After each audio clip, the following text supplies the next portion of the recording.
Did you miss me? It's time to play. We're friends to the end, remember? Now, here's a game I like to play.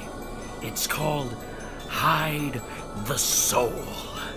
And guess what? You're it. Ade Due Dambella. Give me the power, I beg of you! Playtime is over. Rude doll.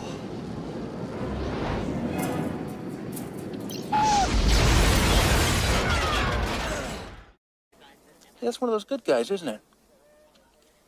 Yes, it is. I love these things. What's your name, buddy? Chucky. That's incredible. I'll say. You! Ain't no such thing. What are you doing? Stop it. What the hell is going on in here? She came on to me. Help me! Shut her up, Al. This is New Eden.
Mobile gaming community, welcome to a very spooky episode of New Eden FM, the radio show, your weekly update on all things Eve and your weekly mix of tunes. And this week, they'll probably give you lingering nightmares. Disclaimer. This is Maestra navigating you through audio bliss alongside New Eden's own multibody personality, Alondria of the Galaxy. Talk to us, sweetheart. How are you? I'm doing okay. Oh, Excited okay. about today. We got the costume contest. Bring your nice shipped over, something absolutely beautiful, and you can win Omega Duo. How about that? I'm so excited this morning. That's what happens when you get sponsored. When you have people that that have your back, and it's a beautiful feeling, right? It really is. Yeah. So where are we meeting up today for the costume contest? We are actually at the Voyage Ceremony Monumen in Jita, so it is not a long drive at all for anybody. Awesome. Well, I know I'm 12 jumps out from Jita at the moment, coming in an interceptor because I was one of those schmucks that was like sitting out in response calls in burst space. So I had to kind of like quick burn here to make sure that I actually made it. But I will be out there to check out all of your really cool costumes, or rather costumes for your ships, in just a little bit. And of course, we have Mirage in the studios. I believe it's a good way to put it that you are something like you're my new intern here on the show. We're gonna turn you into a proper host yet. I like this idea. I think it's going to be a wonderful skill for me to learn. I think you'll do great on it. And of course, we have Rep, who, geez, man, what can I say about Rep, dude, except welcome back. Kisses, bro. Good morning, good evening, and good night. Hello from everybody's favorite, apparently, psychopath. And what was the other thing that they called me on Reddit? I'm trying to remember who it was here. Cult leader, that's what it was. Oh, you're a cult leader now? Seriously? Apparently, yeah. Okay. That was a great. Okay. And Devastavia, it's been a really long time since we had you here on the show. I think that we might have actually had other members of TSC, but every time we tried to get you into the studio, maybe we kind of missed you. If we got you, it was for 1 week and 1 week only. So thanks for actually being with us again, because I've missed you. That's fine. It's IRL first, right? And for me, it's kind of evening time on a Sunday, so I'm getting ready for the week ahead. Normally, I tend to have the show on in the background while I'm cooking dinner or whatever. So I just this time I've managed to clear my diary. Awesome. Well, good to have you here on the show, and can't wait to hear what you have to talk about during the Eve Talk segment. So, very important, if you want to get in on today's costume contest, you are going to want to get yourself over to Jita, to the Voyage Ceremony Monument packaging. As Alondria said earlier, yes, we are giving away a Duo Omega to the Best Ship contest, our Best Ship costume in today's contest. In just a few minutes, New Eden News is coming at you, but right now...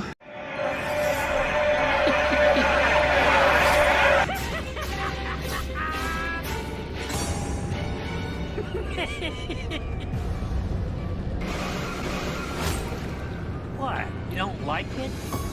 Michael Myers has haunted this town for 40 years. Tonight, we kill him.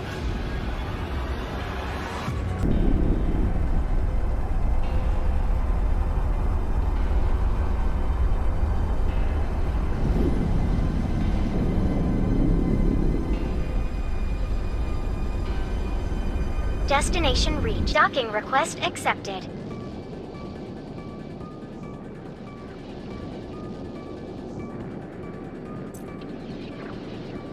And what can I tell you? It's how much was it? Was it somewhere around $5 to $8 bill? Rep, have you guys gone through the logistics and know? Because I don't know. Like, really? Yes.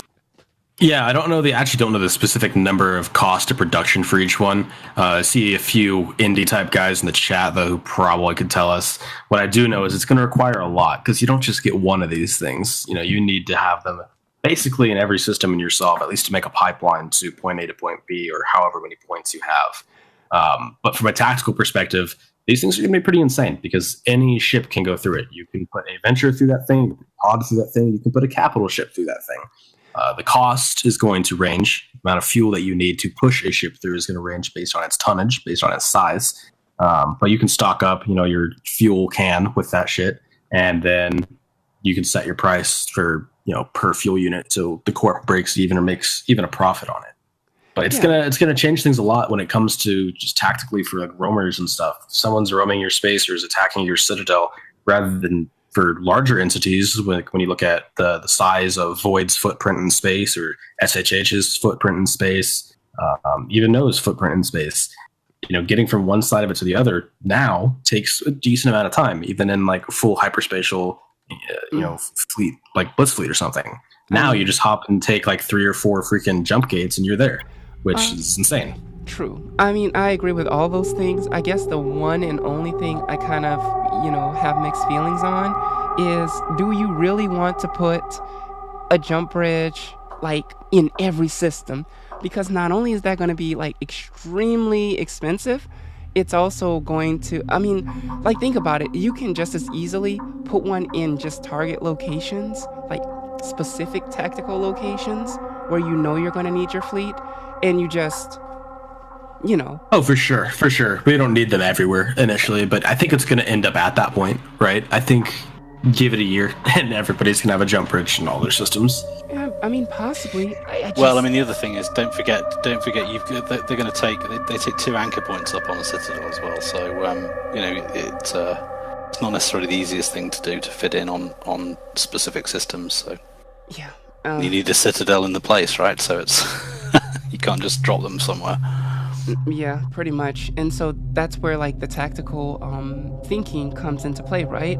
You have to sit there and you have to figure out where you actually need these. And sometimes the systems you actually need them in aren't exactly systems that you want to have Sav in necessarily. So you drop a citadel that's going to cost you a few billion to get your corporation to just simply drop one. It's fine, whatever. You're not going to live there. You just want it for the for the bridge. That's it. And then once you're done with that, you go ahead and you drop the structure.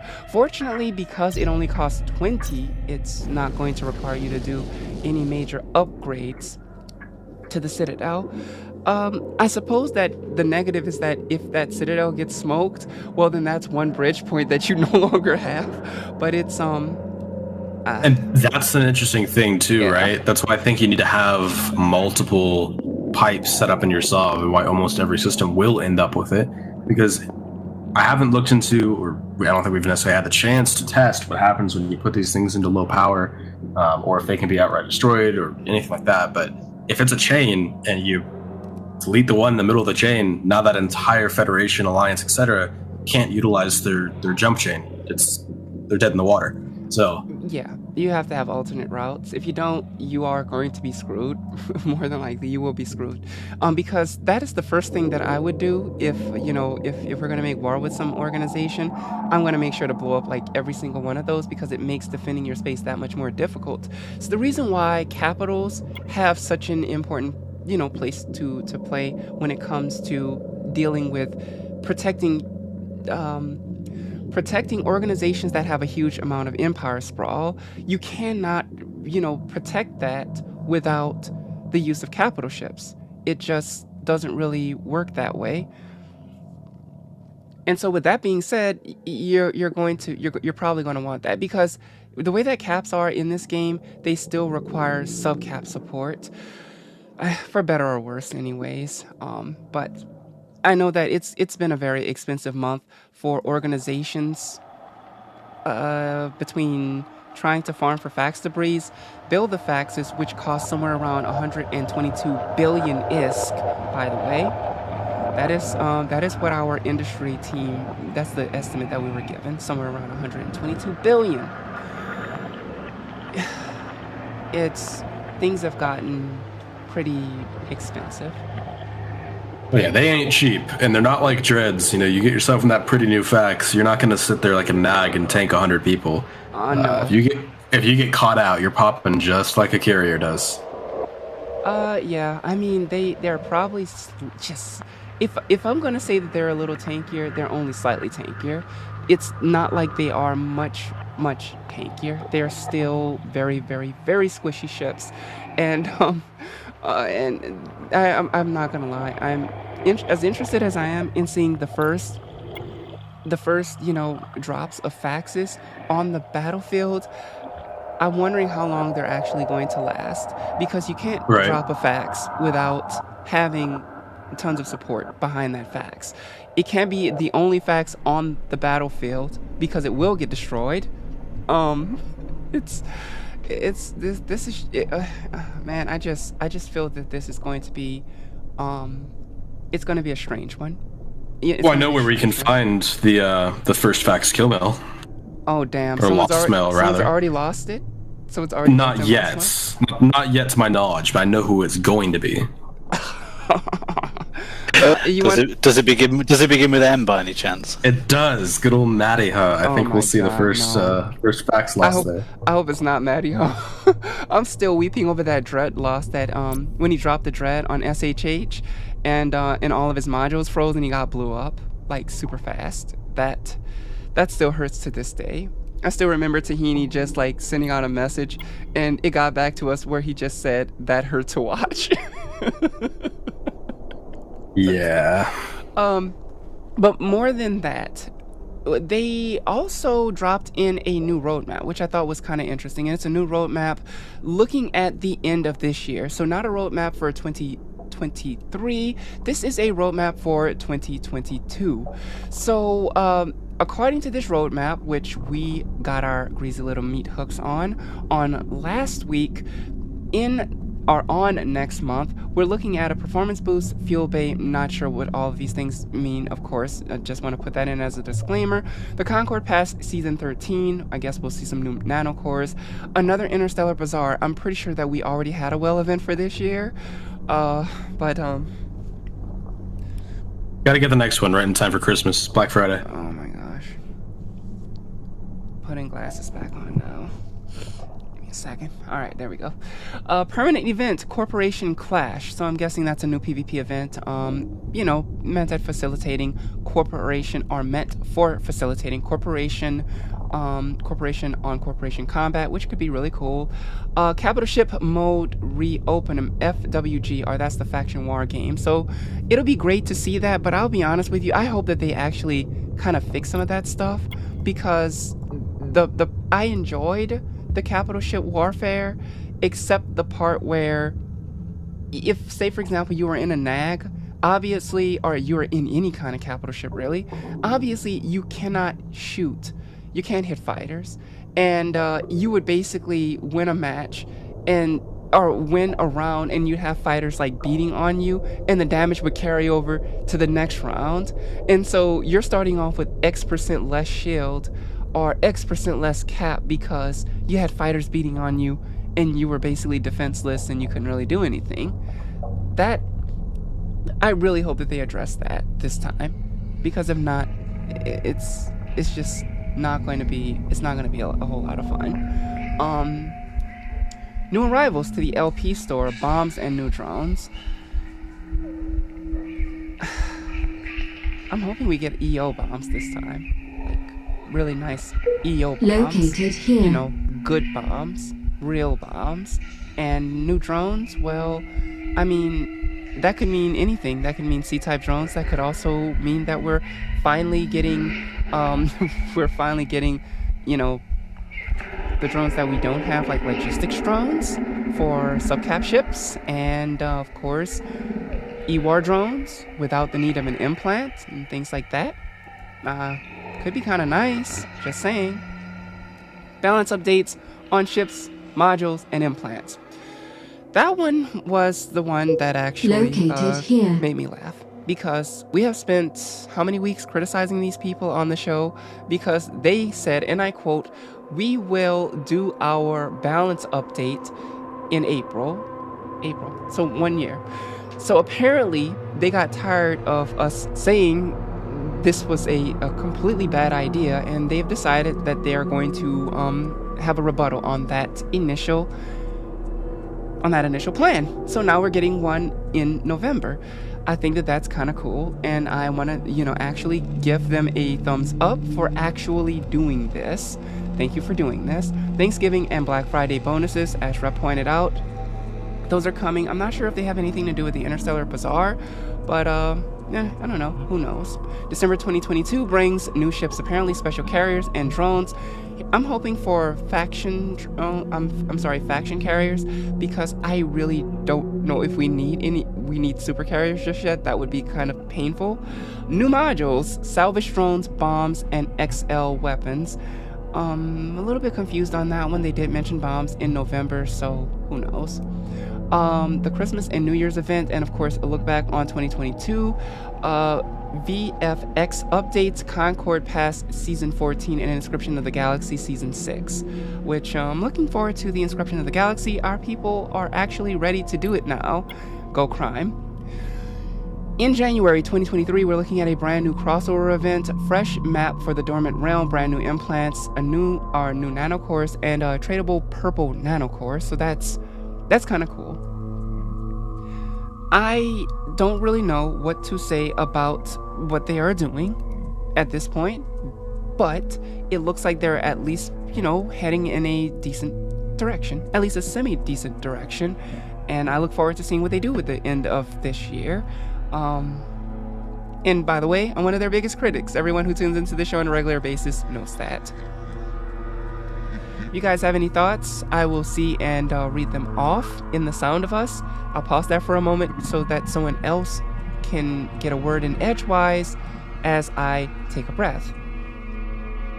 Yeah, for sure. I feel like NetEase for a long time has been kind of veering off course at least off the majority of the player base's interpretation of the right course, but some of the things they have planned, some of the changes that they're making, and the fact that they're at least put on their roadmap that they're going to do another balance update brings them a little bit back onto course. Maybe we'll see them get back where we'd like them to be, but don't keep your hopes up too high because you never know. I mean, I'm willing to at least, especially since I'm one of those people that I will, whenever I subscribe to the game, I'm going to subscribe to the game for like an entire year or 6 months or something like that, because number one, I don't really like monthly bills that much, and number two, I find that you know, it's nice to have all that plex, right? They do give you a lot of plex whenever they do the little thing every single year where they go, okay guys, here is a big fat amount of plex for you to have for being subscribed for this number of days, and if you pay for it all, you get it all up front. Yep. So I typically would just pay for it ahead of time. When I buy my subscriptions, I'm definitely here for at least 6 months, unless it's like an alt. An alt, I'll pay for like month to month. One way or another, I knew that I was going to get an opportunity to observe what they were going to do. But now, I think that this could be very interesting. And what's nice is that this isn't a roadmap for like 6 months from now. This is a roadmap from like, you know, for like next month, which, by the way, is in 2 days, guys. So, you know, I'm not saying that we shouldn't, you know, that we should just like straight up get our hopes up to astronomical levels. But I am saying that it's worth it to give them a shot. I mean, it seems like they've learned that the secret mojo to any successful MMO is not giving the community every single thing that they want, but at least listening to their community. Right. Yeah, I thought the U-turn on the balance patch effectively was an admission that they got the balance wrong, and I suspect that the balance is going to focus on implants. Well, yeah. I mean, some of them are way overpowered. And to be honest with you, I feel, and it's just a personal feeling. I'm not like, this is not meant to be taken as something of a jab at them, because they said that they wanted to do a little something different from EVE Online, and so they are doing things a little different from EVE Online. They, I feel like certain things that are in the implants, for example, the defense system implant, where it gives your drones essentially EWAR capabilities. I think that EWAR drones just should have been a thing, you know? You shouldn't have really needed an implant for that. Even now, it's really not too late to kind of like rebalance that. If they decide that they want to put EWAR drones into the game, then all they really have to do is just balance the implant to do something else. And I don't think that they're going to hear a whole lot of, you know, a whole lot of negativity from the player base. At the moment, when it comes to the implants, you have some of them that are used basically religiously, and then you have some of them that aren't being used at all. Take, for example, anything that's related to armor is not being used at all at the moment. I'm sorry, but as much as we try to make it work, armor simply does not work unless you have a very specific small-scale operation, and everyone is pretty much on their toes.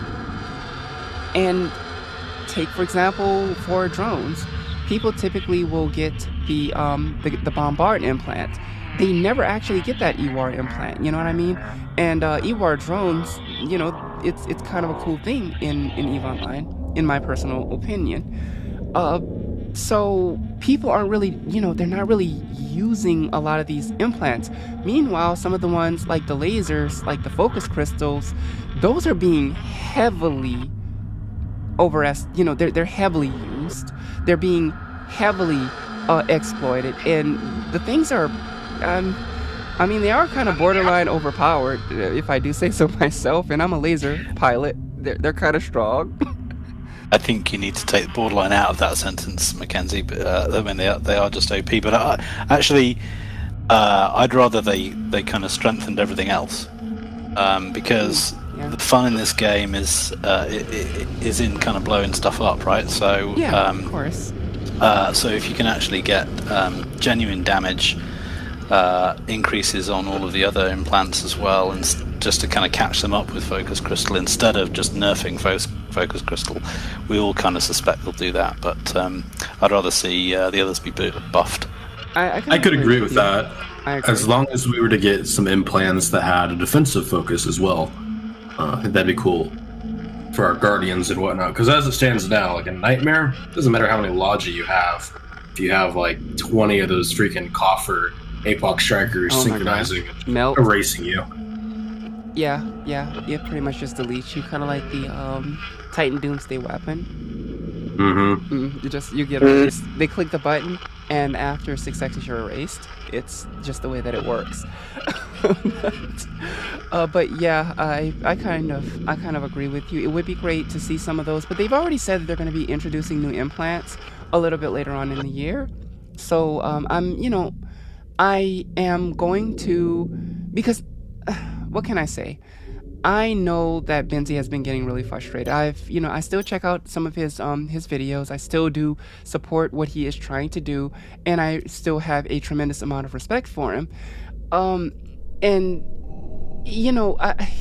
I think that it's fair to at least give them, since they put this nice roadmap here, it's fair to at least give them the benefit of the doubt. And I think that that's good, especially heading into the holiday season, because I'll be honest with you, if all they had said on that entire roadmap was that come November they were rebalancing things, I would have been happy to hear that.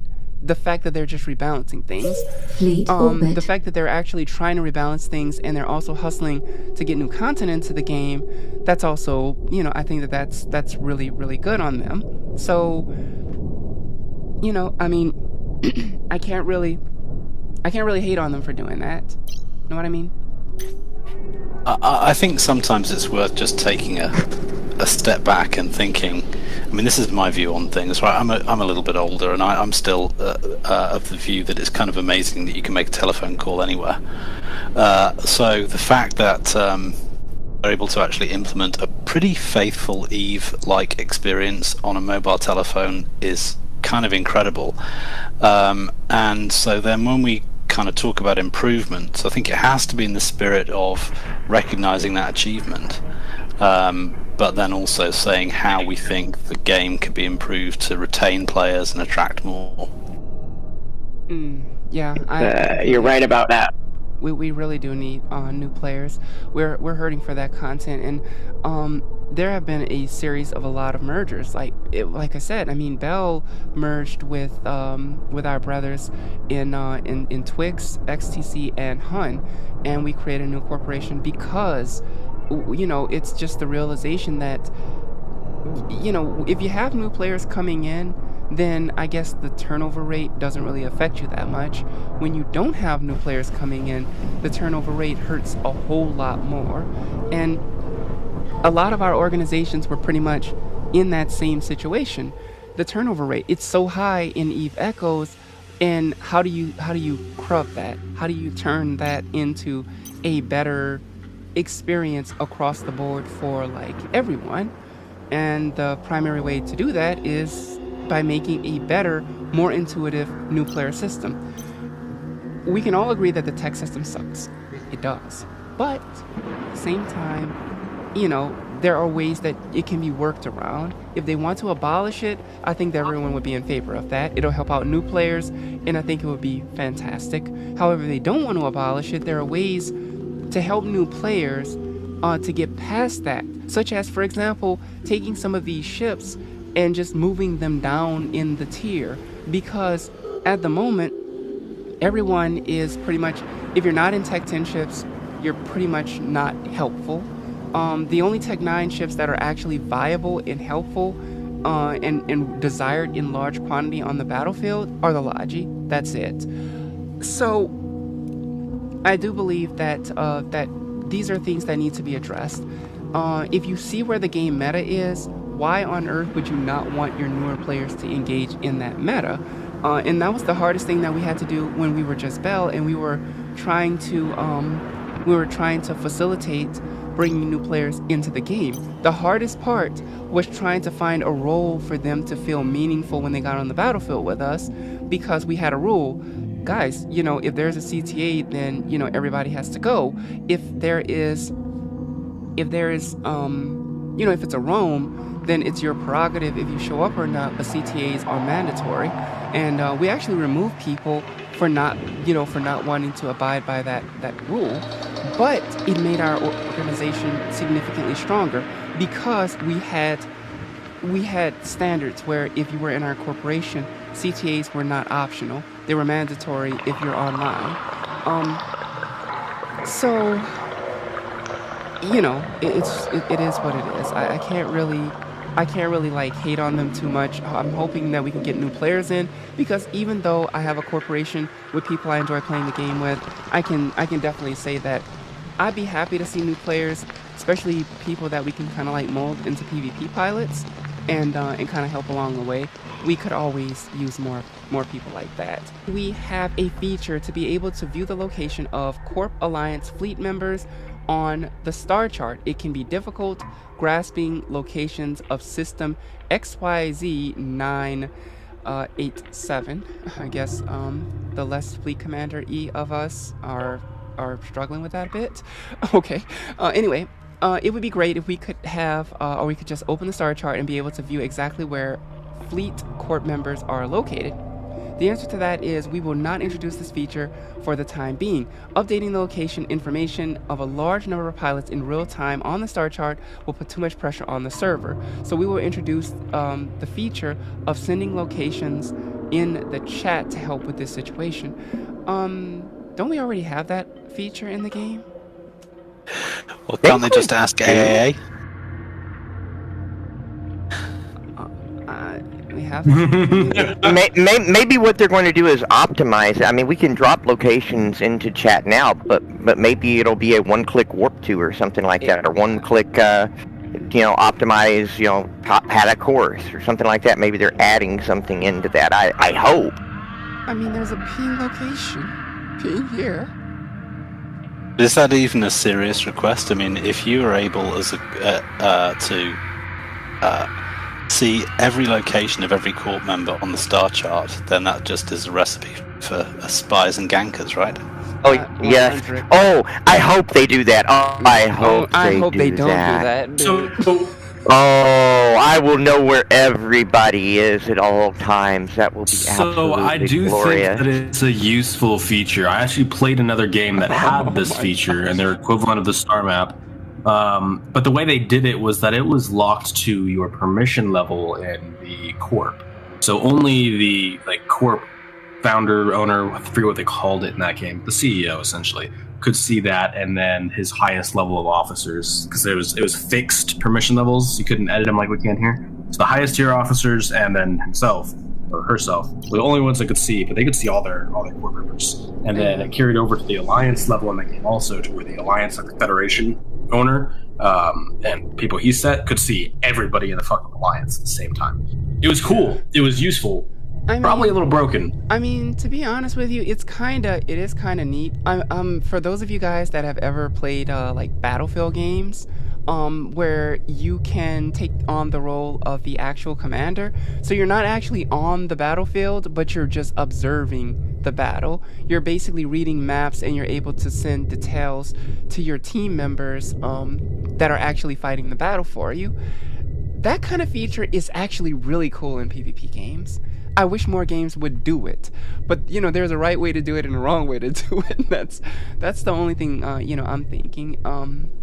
It's just got to be implemented in the right way, because yeah, just dropping that into the game and everyone can see where everyone is at all times. I don't know, man. That sounds really terrible. Question number 2 is, any plans to enhance the UI and inventory UI load speeds? It can sometimes take over 60 seconds to load the inventory UI when you're not docked, regardless of connection and device. The answer to this question is we have continuously been keeping an eye on those issues. The distribution of personal assets, regional network quality, server performance, etc. will all have an impact on the loading speed. We'll continually optimize these problems. It's fair. At least, I mean, they're looking at it, right? question number 3 is, I would like the Scholar Point store to have more skins available, thank God. Not just more types, but for all more, if not all ships. It would be good if skins fit to ships like Nanocore, where they are available for all ships of the same base. The answer to this is we plan on gradually diversifying the types of skins in the Scholar Point store in the future. However, different ships have different models. The skins with special patterns need to be adjusted by the artist to ensure that the skin and the model matches. So it's difficult to make it available for all ships of the same type. I mean, that's kind of true. Maybe I've never really noticed, but it's just me. Like, the Hurricanes do have a slightly different model than the Hurricane Logi, as far as like patterning and stuff, but it's something that we really don't like. We don't really notice that. Either way, question 4: is it possible? Sorry. I think most people play zoomed out, so they may not pay attention to that kind of level of detail. I mean, some of us actually do zoom in on our ships when we're in the station, though. It's true. A lot of us do just sit there and spin our ships. I think we should also get skins, you know, just for the UI itself. You know, for those that play zoomed out, maybe I want to like add some colors to my UI. Yeah, I mean, it would be great. And the thing about it is, you know, I just bear in mind that, like, for example, in EVE Online, you know, with the skins thing, when you buy a skin for a specific like ship model, even if there's another ship that kind of looks like it, it's like you're literally only buying it for that one ship model, right? So all they really did was just, you know, take what already works and just incorporate it in. With nanocores are a new function only found in EVE Echo. So with the nanocores, you know, it's a little bit different. But it's fine, you know, whatever they want to do with the skins, that's up to them. But I agree, the Scholar Point store right now, there's no real point to like harvesting all of those ancient remains, because after a while you can buy every single object in the store. Your music, your voice, and your weekly update on all things EVE. Welcome to the Content Creators Corner featuring Eden's best and brightest on New Eden FM.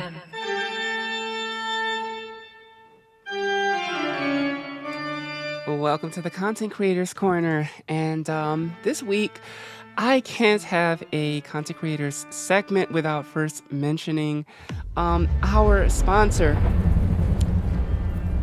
Eve Moby, the brand new kill tracker bot designed by my good friend and brother Mario Penterman, who is, by the way, in the who's out there in the launch today. So please show him some love for all of his super hard work on that bot. He's been squashing bugs, doing fixes, and all kinds of other insanely cool things with it.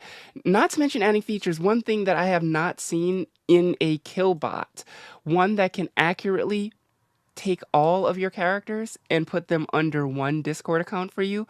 So whether your clones are a part of one organization or another, you can choose where you want them associated. So big love to Mario for that one. He's also been busy importing all of the information from the other bots. So Oxalus, which was created by PM Blue, most of the data has been uploaded. You won't be seeing the kill mails themselves, unfortunately, but the data itself is there. I believe there's one other bot that he has been working on. Of course, Latara has been reaching out and seeing if we can get more people involved with using the bot. Rep, I think that will No be using the bot? I don't have a formal answer to that right now. No. Before we even found out about what you guys were doing, we were actually developing a bot internally. So there seems like there's 2 products out there right now, which we might reach out as far as maybe joining efforts, or maybe we'll leave it separate because competition breeds a higher quality product on both sides, I think.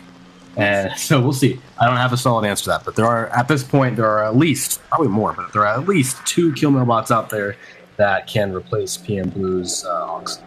And I think that Have no fear. well, I mean, PM Blue did really good work while he was playing. He did amazing. It was solid. It was definitely solid, and I think that our new creators are doing some really outstanding work. Um, Mario kind of just like took it to one step farther, right? The ability to link all of your alts together. Now, I happen to know for a fact that working in computer programming is a little bit challenging. It's a little bit tedious. I have had to, take a little bit of time and spend some efforts learning how to do computer programming in college. And I'll be honest with you, the first time I tried it, I had to drop the course because I could not keep up with that. Plus do all of the other work that I needed to do for my my capstone classes. So programming is no joke, people. And if you are a computer programmer, I tip my hat to you because you do not have easy work. But I'm always impressed. Like, I'm over there on Mario's server. He just posted it there in the Sound of Us for you guys that want to join. And really, he's over there taking suggestions for the bots, squashing bugs, and doing all kinds of other things. And I'm super happy to have Eve Moby sponsoring this show as well. So big thank you to Mario for all of those contributions to our community. And here's a huge hope that that we can make Eve or Echoes Moby a huge success. And I got that wrong. Forgive me. It is Echoes Moby, not Eve Moby. So my apologies to you on that one. But Mario isn't the only one that is up to creating some content, because content comes in many different ways and many different forms. Isn't that right, Rep? I believe that you have converted what was the We Are the HR ticket server. That was the server that we were in together when we were at war with Void, and so it was pretty much exclusively No and Burr. But with the end of that coalition and the organization setting themselves to neutral, you have turned it into a gaming hub, and all of this spun off from you trying to get more people to play Rust. Yeah, I guess you could say that is where it originated. So you're correct. The server that I'm about to talk and link was originally the coalition server between No and Burr whenever we were assaulting Void. And most of the time after one of those assaults, if you will, whenever the war is over, the admins typically will close down the server, kick people, or just lock it to where you can't see anything. And the way I looked at it was, at least from the No and Burr perspective, everyone seemed to get along really well, and it'd be kind of a shame for us not to be able to hang out as easily. Of course, then people are like, oh, so are you guys still, aligned with one another or whatever, because you're sharing a Discord? And so my solution to it was renaming the server and opening it up to everybody, but also expanding it past the confines of Eve Echoes. Because regardless of what your thoughts about Eve Echoes are right now, whether you think it's dying, you think it's fine, you think you'll be playing it 5-10 years from now, we can all agree on one thing, which is people play different games too. And so my goal was to make it a gaming community, a gaming server that plays all kinds of different games. So there is a category in there for Eve Echoes with like an MPSI ping channel, a general chat, and a trade chat. But there's also currently channels in there, or rather categories in there, for Eve Echoes, Eve Online, Rust, League of Legends, Minecraft, Valheim, Warhammer, Call of Duty, Apex Legends, Among Us, General Strategy, Dungeons and Dragons, and room to add as many more as you like. So the way the server actually works is whenever you join it, there's a role select channel, and in that role select channel is all the current games that we have categories for. And you react to that game that you play, or that you want to see other people that play, and it opens up the category for you. So if all you want to do on this server is, hey, I only want to use it for MPSI stuff, I only want to use it to see the trade channel and like Eve Echoes general chat, all you do then is react only to the Eve Echoes channel. And that's all you're going to see. You're not going to see any of the other stuff. If maybe you're like, I don't want another EE Discord, I just want to go play League with people that play these games too, then you can react just to League and you'll only see that stuff. So that was kind of the approach with that. It's great to take a break, right? And you do something else, you go somewhere else, and you're not there. You're not there in Eve. You're not there having to deal with the constant. There is a shortage of this thing, or this thing is happening right now. I'm mad at the devs because of this thing. Just, go somewhere else for a little while. Chill out. Have fun. If you're anything like me, you probably only play Echoes 20% for the game and 80% for the community. So I am personally more than happy to play other games with the same community and get to know people from other corps and alliances that otherwise I would never play with. Because we've been enemies since day one kind of thing, but they're actually still good people. They're still humans. So it can be good to break down the barriers. Pretty much. I mean, Rep, when you think about it, we have spent at least half of our EVE careers shooting at each other. And it was the first time we actually did something. Shame. That's a shame. It is such a shame. It's always, Mackenzie do this, Mackenzie do that, Mackenzie take care of my logi, yada, yada, yada, blah, blah, blah, Mel things. Anyways, it's all well and good.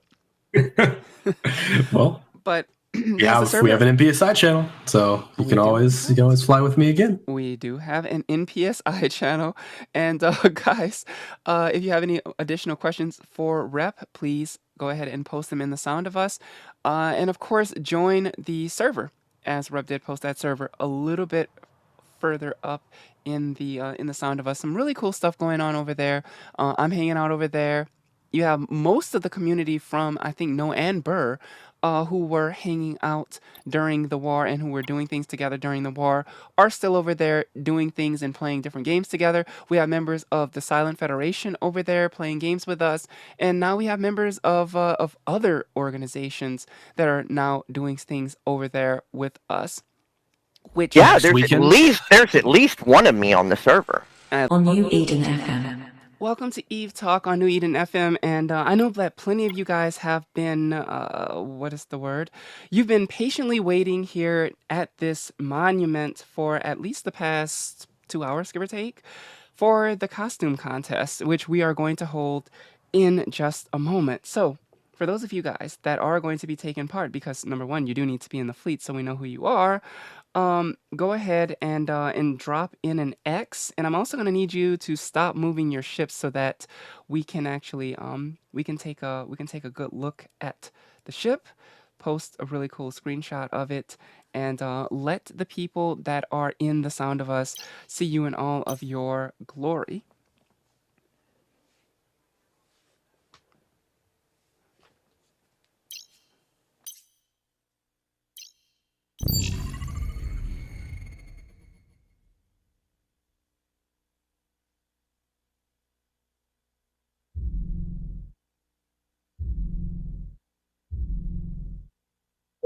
Located here. I see we still have people joining the fleets too, which is pretty cool. Ping is going out, guys. Yes, indeed. Get into location. See, I think people won't be able to appreciate what I'm flying. Really? Because I mean, I'm appreciating this this hound. There's a CRB hound, and it's looking very purple. And as you guys know, I'm very partial to the color purple. I can appreciate this hound. Can also appreciate this. I can appreciate the Harley Quinn, looking. Yeah, that looks really cool. I think you need to check out the Myrmidon. I'm gonna check everybody out. This Armageddon is that a no? That's a Balgorn. Rep, nice ship. Hey, that is. Yeah, so it's really hard to cool. see. It's not pure black. It looks pure black on lower graphic settings. No, it's that translucent color, like that metallic black. Oh my gosh, there's a guitar that I want that looks like that. It's got like an oil slick look to it, where there's like a translucent rainbow effect on the actual matte black hole. Yeah. It's really hard to get a screenshot that shows it. You have to like be looking at it. One sec. Yeah, hold on. Iridescent is the word you're looking for. It is iridescent. Oh, perfect. It is iridescent. And I mean, I can see it because my graphics are like super high. Yeah, it's the only way you can see it. Otherwise, it just looks black. Nope, it looks badass. 1 second. I'm actually going to grab a screenshot of it because it looks really cool.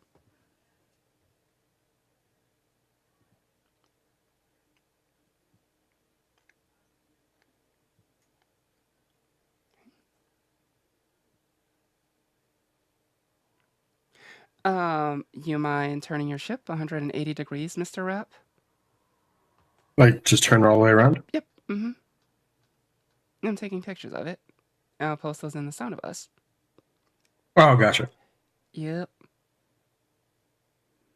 Because the that iridescent look shows up when it's hit by light, so I kind of need to see it in the sun in order to hit. Gotcha. Yep. All right, got that. So I got Reps Belgorn. Now let's see, who else do we have? All right, so the Harley Quinn in an Ashimu. This is very. It almost reminds me of like throwback Heart Foundation. I like it with the pink and the black. And it's not even a full, complete, and total black. It's actually like a metallic black, which I can appreciate. So let me go ahead and hold still a moment. I'll take a picture of this.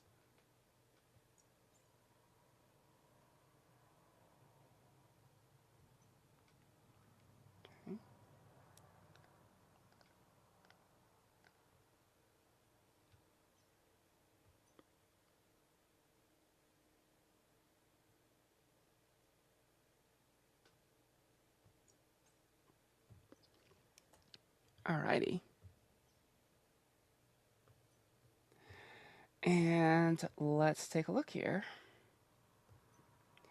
Sheev Palpatine in the Dominics. Very, very, very green, but it reminds me of a starship I saw on a show once, so trust me, I'm not knocking it.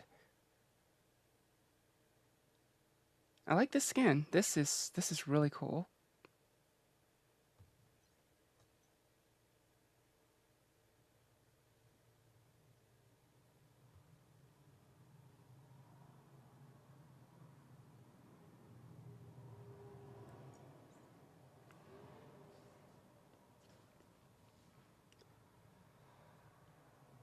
All right, awesome. Screenshot of that taken.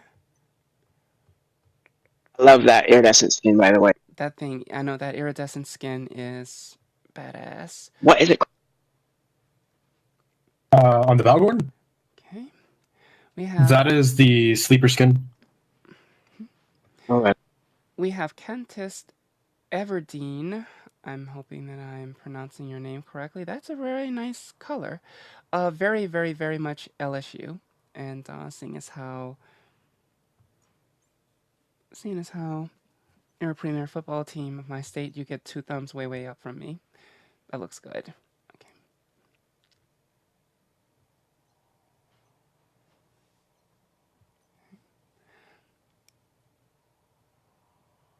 And it's the same with Lamashtu Akadi. Very cool. Yeah, a lot of purple cinnables.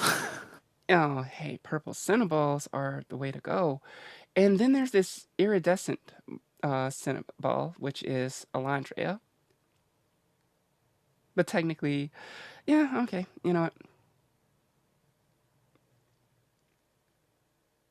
Okay, here we go.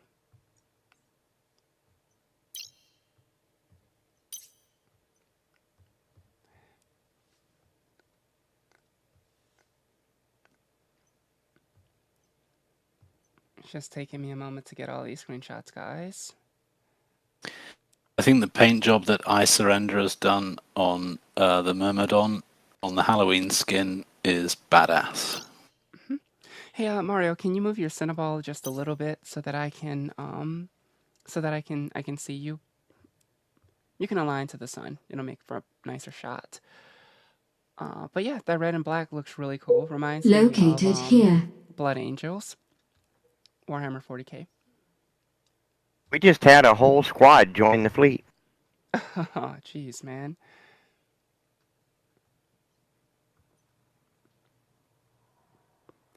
This is a really cool looking Daredevil. I believe that this is Pew Azanami. And it reminds me of Metroid, you know, like the game Samus, one of Samus's suits. This is what that Daredevil reminds me of. That's a great job right there. Love it.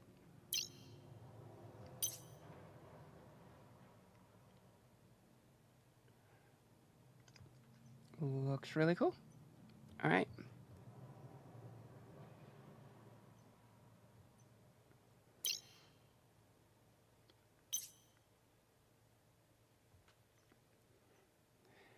Not bad, Lady Lilith, but you have to paint the succubus to be eligible to win.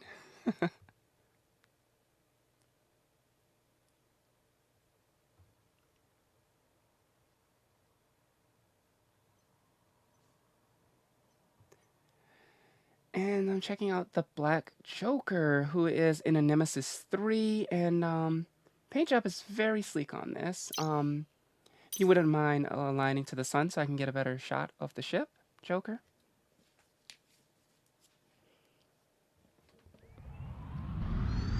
I'll also put on some ambient music for you guys while I am checking all of these, while I'm checking through all of these different ship designs. We want to give everyone an opportunity to win. Okay, perfect.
And I'm actually going to send these screenshots over to Amy since she's keen on helping me to get this thing done. Keeps me from having to do that much work. I appreciate it.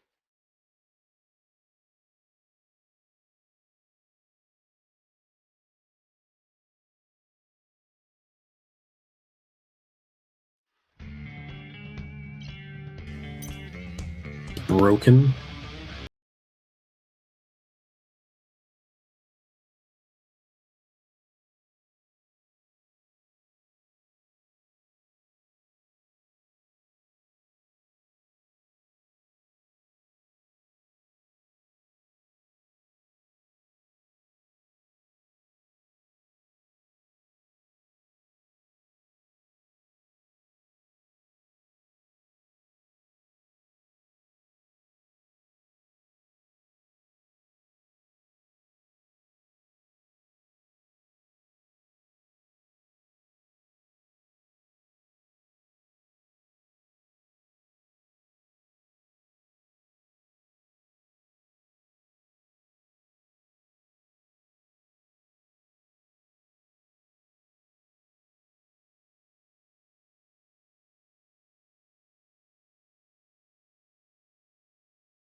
Like some kind of molten skin on it. And so, yeah, where is that Daredevil? Where's the screenshot for that Daredevil?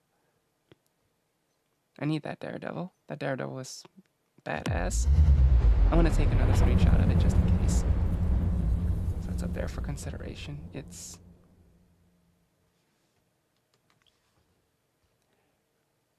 sent out Amy. Oh, wow. On a kill mail.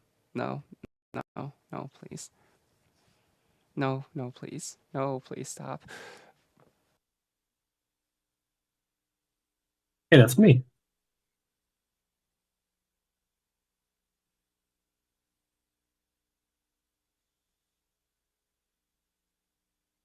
Plus, weird fiery grin.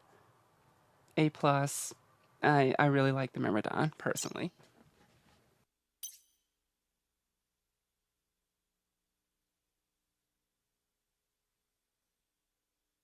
Thoughts from the rest of the panel? I really like them too. I really like that Myrmidon. That Myrmidon is really sweet looking. Yeah, it's the dark blue with the bats and the and that metallic green. It's pretty cool. Yeah. Let's see here. I'm a fan of the Cinnabol too. The red Cinnabol Mario's there. Just something about red on a Cinnabol. It just seems to really work for it. It really does. It really does. And the Superman Balgorn from Black Joker. That one's really cool as well. Of course, Oh yeah, that one is very sweet. I'm gonna call that the oil slick Balgorn. Those are my favorite ones. I'm definitely for that Myrmidon. That thing, wow, it's just great. I think my top two are the Myrmidon and Sheev's Dami. Sheev's Dami is effing awesome looking. Like, man, they make it so difficult.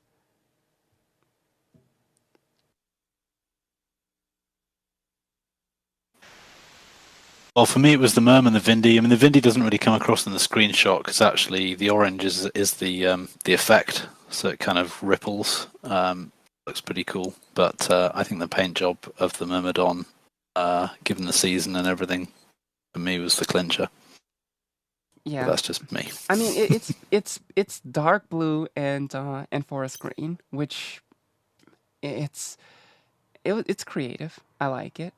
I like it. I really like that one. That one too. Hmm. I mean, does anyone But else? Does anyone I really like else I want to really join? like the Dom. I really like Sheev's Dommy. I don't know. Maybe it's just because it reminds me of what a orc Dommy would look like. I mean, that dummy is really, really awesome looking. Oh, it is. It is awesome. I like all the little insignias on them. They don't show up in the screenshot, but there are a number of different like Celtic crosses on that dummy. So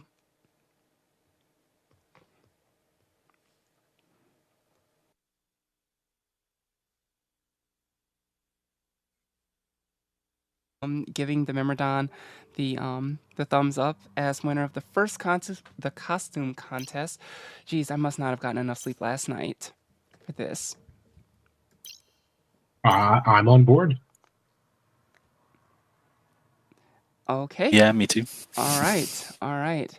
And if we had to choose a second, who are we choosing? Because I mean, we could have a second place winner as well.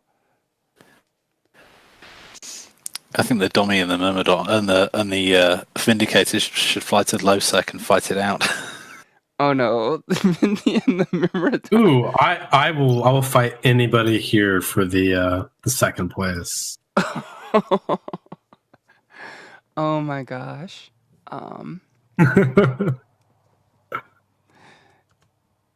Let's all head to Tama.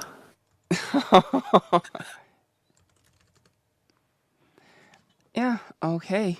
Well, I mean, I also like the Daredevil. I do like that Dami, and that thing. Yeah, that thing is it's looking really good. It's looking really really good. Definitely better than my grammar construction tonight.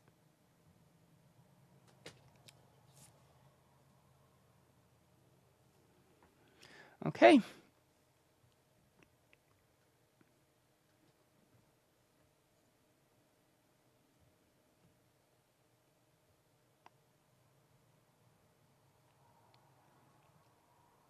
As that is a really, really cool looking, it's a really cool design.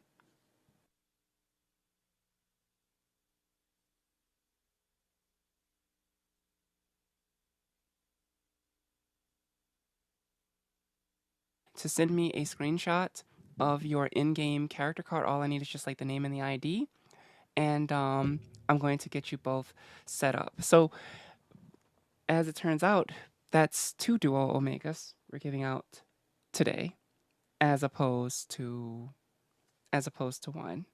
So, want to send out a big thank you to our sponsors in Echoes Moby for providing those Duo Omegas. Again, I'm going to need the cards for both parties. Sheev, send me your card.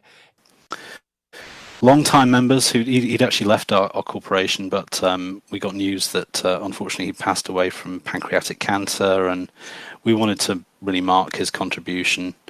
It was very moving to see the whole game community come together to honor a player who died young. And what just really struck home with me was that people from alliances across the game, red, grey, and blue to TSC came on grid with us. You may have seen the videos that were posted. Taylor Rick did a really cool kind of Viking Valhalla edit, which was just excellent, and showed the number of people that had kind of come together. I think we had 150 pilots on grid, which was just very moving. I mean, we moved to tears by it. And we can get salty and angry with each other, but at the end of the day, we're all humans coming on, trying to enjoy a bit of leisure time in this space pixel game. And so yeah, I thought it was kind of cool that we were able to do that. Very sad circumstances, but it just reinforced to me that the people that we play with in this game become friends, and that's something that we should honor. So yeah, that was the reason that I came on, and then I had further thoughts about community building. We've built, what I think is a great community in the Space Cows. I love being in that alliance, and it's like any family. We have our moments. But one of the things that I'm kind of really charged with within the alliance is internal relations, and I thought it was maybe useful just to kind of reflect on that role. Not sure. I think it's something that can take a lot of leadership time if you don't have somebody who's thinking about that all the time, making sure that the wheels between all of the corporations in Alliance are greased, and that everyone is rubbing along nicely together. And it's not necessarily easy to do. It takes a lot of work, like any family. It takes a lot of work even at the corporate level, and I didn't realize how much having super, like, I guess, proactive people, even at the corporate level, when you have a massive number of people, really takes a lot of burden off of you. Because when I had this, when I got that, we did this merger together with the aforementioned corporations that I was speaking about earlier. The nice thing about it is that, obviously, I think everyone knows Junie, and Junie is pretty, uh, she's very well thought when it comes to figuring out how to handle, like, the smaller details, laying out these plans. And of course, Smooth Minimal is brilliant when it comes to dealing with industry management and general corporation checks and management. And it allowed me to have not only an opportunity to step back and get healthy as far as like my real life issues are concerned. It also gives me a chance to go, log into the game, and I don't have to do all of those things. I don't have to, like, figure out what I'm going to do about finding content for a roam, plus figure out what I need to do from a fleet logic standpoint. Plus I don't have to, check in with my industry head to make sure that this is getting done. And things like that, and it takes a huge burden off of you. So you're absolutely right. At the alliance level, making sure that your corporations are working together, achieving goals, is stressful. And if you don't believe me, you can ask Mel. It is very stressful. But please continue. Well, and so that's my role within.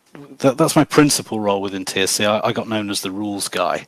I'm a lawyer in real life. I kind of self-appointed general counsel of the Space Cows. So I write a lot of our documents. I kind of think about a lot of our rules, but everything really actually comes down to, every alliance in this game seems to have some version of "Don't be a dick" as their kind of the founding principle. But everyone has their own idea of what dickish behaviour is, right? So it varies from place to place. And the thing that I like about Eve is, Eve Echoes, is that there is actually a community pretty much for every play style. For everything that, if you really love kind of salt mining, there's a place for you. If you enjoy, building something, indie, whether it's indie or building a community, there's a place for you. And each of those places, they tend to get built around a kind of common purpose. So what's your common purpose? And I was in the room when we were discussing the creation of the Space Cows, which was the merger of the Shadow Syndicate and the Collective way back when in Pantheon. And one of the things that kind of came out of that group of people was that everybody seemed to want to create a fun, inclusive gaming environment where people could log on and just enjoy their time in the game with kind of minimal drama and play with friends. And so for me, that's our touchstone. Like, how do we achieve that? And once you've got that touchstone, then all of your rules or your guidelines, your standards of behavior, your community standards, they kind of flow from that. And it's easier to if you have that as a common purpose, then it's easier to draft everything else from that point, because you just think, is this actually working towards that common purpose, or is it working against it? And so it makes it kind of easier to create those structures. And then within TSC, we're what I call a full service alliance, by which I mean that we want to be a home for every kind of play style. There are alliances that are kind of full-on PvP alliances, and then when there's no time of war, everybody goes dormant, and then they wake up again when there's a war. But we're not like that. We've got strong industry structures. We've got strong crabbers. We've got strong PvP players, and we want to be a kind of home for all of those people, and actually managing that tension between people who are more kind of Care Bearish and people who are more kind of out and out bloodthirsty killers can be difficult, right? So it's about how do you ensure that you've got an environment that allows all of those people to flourish. And that's what I spend a lot of my time thinking about, and actually really trying to take time away from Stoney, who's there as the figurehead and the leader, and our FCs. We want those guys to be focused on what they're focused on, and going out and getting great PvP content for our PvP guys. And you can have the best FCs in the world, but if you don't have pilots on grid for him to command, then it doesn't matter. It's game over, right? So ensuring that people remain engaged. This is why I think, although we've got our problems with this game, it's still pretty incredible that you can deliver this game on a mobile telephone. And that, to me, is remember that we're playing this in this environment that's been created for us. We may have our problems with it, but really what we want is player engagement. And if we don't have player engagement, we don't have a game. So yeah, I spend a good portion of my time trying to make sure that as many people as possible are happy, and that we can all rub along together nicely. Yeah. That's some sage wisdom right there. 100. And I think that is pretty much what Rep was going on about when he was talking about his gaming community server, where the goal there is really just to get people in who want to hang out together, who want to play other games. Doesn't really matter what it is you're doing. You don't want to, if you want an escape away from Eve Echoes, you don't want to talk about it, you can go over there and you can set it up so you don't have to talk about it. And the people are the important part. I've already told the people in my corporation, look, guys, you're the reason why I'm still playing this game.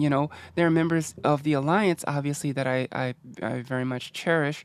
And I do love the fact that our Alliance are doing the things that they're doing. But at the end of the day, having that family, that corporate and that Alliance family is all that's really keeping a lot of us here. Because if it wasn't for that, I mean, I feel like NetEase is trying to do something called catch up, right? Where it feels kind of like they're starting to see that they haven't always been right. And so now it's time to back up and figure out what you're going to do next. How you're going to fix the issues, how you're going to get people back in, how you're going to recruit new players who have never been here into the game.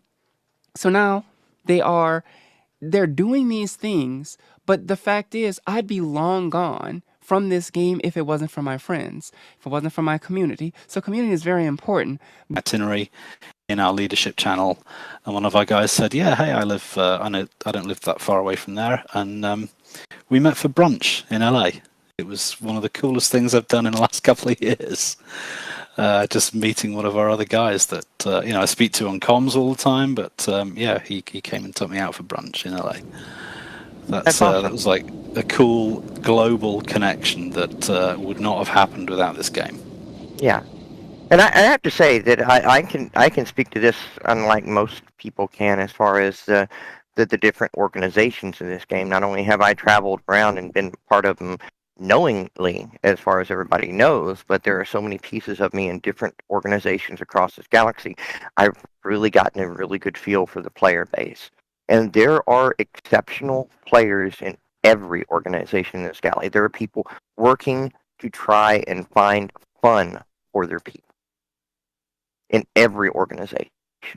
And it is really, that's why we're all here, is the fun. You know, the game itself is really great, but if you're just going to play it solo, you're not going to have as much fun. It's a community game. It really, really is. And that's why it's so important to make those kind of connections like what you did, where you meet somebody, you play with them, and you go have brunch with them. That's just absolutely incredible. And that's a testament to the kind of community that we've created in this game. Yeah, it was a 5,000-mile brunch. Wow. But the hardcore players, people who lay Sov and nullsec and all that, those are the people who are playing sometimes, 5, 6, 7, 8, 12 hours a day. And you really get a chance to work with the people building up your space. You get a chance to build those connections that, unlike you don't get to make in some other games, because there's not that need for cooperation to accomplish large tasks like there is in this game. Yeah, Eve always has facilitated that and done a very good job of it. The fact that you are not able to directly control your skill point allocation, for example, or at least you can control it to a very limited extent, is part of what keeps things, what I would like to call, in a balanced medium, that where things kind of work out a little bit better for the community gamers more than the solo gamer. And I go for it. I do immediate agenda. I'll be making that post, so get involved on episode of New Eden FM. And wow, a 3-hour episode. This like never happens, right? Yeah. Well, we do need to remind everybody that the daylight savings time for the U.S., so for our NA people, that's going to end next Sunday. So our show is going to be at a different time than yours usually. Oh boy. Oh boy. Yeah. It goes up 1 hour, I think. Or does it go back 1 hour? I think it goes back. Fall back. Spring forward. Fall back. So it's going to be an I hour hate daylight earlier. savings time. I hate daylight savings time. I really do. All right, guys. Love, hugs, and kisses. Alondria? Yes, you got a Boopin' Local. I'm contractually obligated to tell you Boopin' Local as a secret leader inside Boop. So, yeah, those guys over in Silent, they got me pegged. So, yeah, I have to acknowledge it by contractual obligation. So, Boopin' Local, people. Stoney would kill me if I don't moo. Moo. Yeah. All right, guys. See you next week.